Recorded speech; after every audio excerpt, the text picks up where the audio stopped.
శ్రీరామస్తు శ్రీరామ జయం. ప్రబోధిని ఏకాదశి కోటి దీపోత్సవ ప్రారంభం. పరమాద్భుతమైన అంశాలు ఇవి. ప్రబోధం చేయడం చాలా సులభమైన విషయం.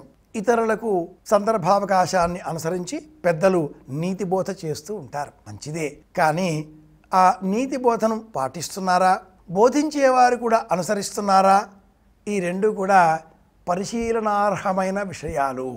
స్వీకరించే వ్యక్తి, ప్రబోధాన్ని వినే వ్యక్తి ప్రబోధం చేసే వారిని గురించి కూడా తెలుసుకొని వారు చేసిన ఆ ప్రబోధములో ఉండే మంచి విషయాలను ఆకళింపు చేసుకొని అనుసరించినట్లయితే వారి జీవితం ఉన్నత మార్గంలో ప్రయాణిస్తుంది. ప్రబోధిని ఏకాదశి ప్రబోధం చేసేవారెవరు? సాక్షాత్తు శ్రీమన్నారాయణమూర్తి, జగత్కర్త, జగద్భర్త, జగత్తుకు ఆధారం, జగత్తును అంతా తనలో నుంచి సృష్టింపజేసినటువంటి పరమదైవం. నారములు అంటే నీరు.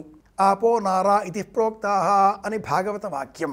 నారాయణుడు సమస్త జీవులలో ఉండేటటువంటి ప్రాణశక్తి. నీరు ప్రాణాధారమైనప్పుడు ఆ ప్రాణాధారములో ఉండేటటువంటి జీవశక్తి తానైన రూపం శ్రీమన్నారాయణమూర్తి.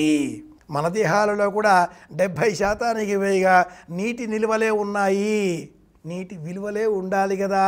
అలాంటప్పుడు ఈ నిలువలకు విలువలు జోడించాలి, శ్రీమన్నారాయణమూర్తిని స్మరించాలి. ఓం నమో నారాయణాయ, ఓం నమో భగవతే వాసుదేవాయ అని స్మరించాలి. ఈ మాసం కార్తీక మాసం, హరిహర మాసం. శివకేశవులకు అభేదాన్ని పాటించే ఈ మాసంలో కోడి దీపోత్సవ కార్యక్రమం ప్రారంభం అవుతున్న ఈనాటి ప్రత్యేక తరుణంలో, ప్రదోష సమయంలో ప్రబోధిని ఏకాదశి సందర్భాన్ని పురస్కరించుకొని దీపం వెలిగించే ప్రయత్నం చేద్దాం. ప్రాణానికి దీపం అనే సంబోధన ఉంది. మహాప్రాణ దీపం అని సినీ కవులు కూడా ఇలా ఉగ్గడించి ఉన్నారు కదా, చెప్పి ఉన్నారు కదా. మహాప్రాణ దీపం కదా, ప్రాణానికి ప్రతీక దీపం. ఒక దీపం వెలుగుతోంది, ఒక మనిషి ప్రాణంతో ఉన్నాడు.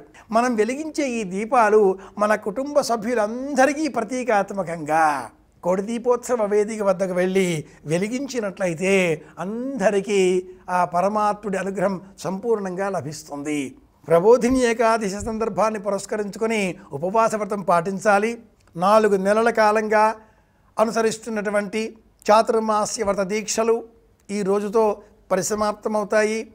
ఆషాఢ శుద్ధ ఏకాదశి మొదలుగా కార్తీక శుద్ధ ఏకాదశి వరకు గడిచిన ఈ 4 నెలల కాలంలో మొదటి నెల ఆకుకూరలు, 2వ నెల పాలు, 3వ నెల పెరుగు, 4వ నెల పప్పు ధాన్యాలు, ఇలా ఆహార నియమాలని వదిలిపెడుతూ కార్తీక మాసంలో ఏకాదశికి చేరుకున్నాం. శయనించిన ఆ పరమాత్ముడు శ్రీమన్నారాయణమూర్తి ఈ రోజున ఉత్థానం అంటే లేచి కూర్చుంటాడు అని చెప్పడంలో అర్థమేమిటి అంటే, మనలో ఉండే జీవశక్తి ఈ రోజున పునరుజ్జీవనం పొందుతుంది. జీవం ఉన్నది, కానీ కాస్త మందకొడిగా ఉన్నది, నిద్రించి ఉన్నది, మబ్బు పట్టి ఉన్నది.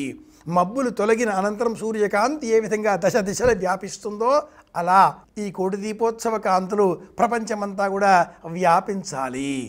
ఆధ్యాత్మిక జాలం భావజాలమై అందరిలో కూడా ఒక వలవలె మారి అందరూ ఇందులో సేద తీరాలి.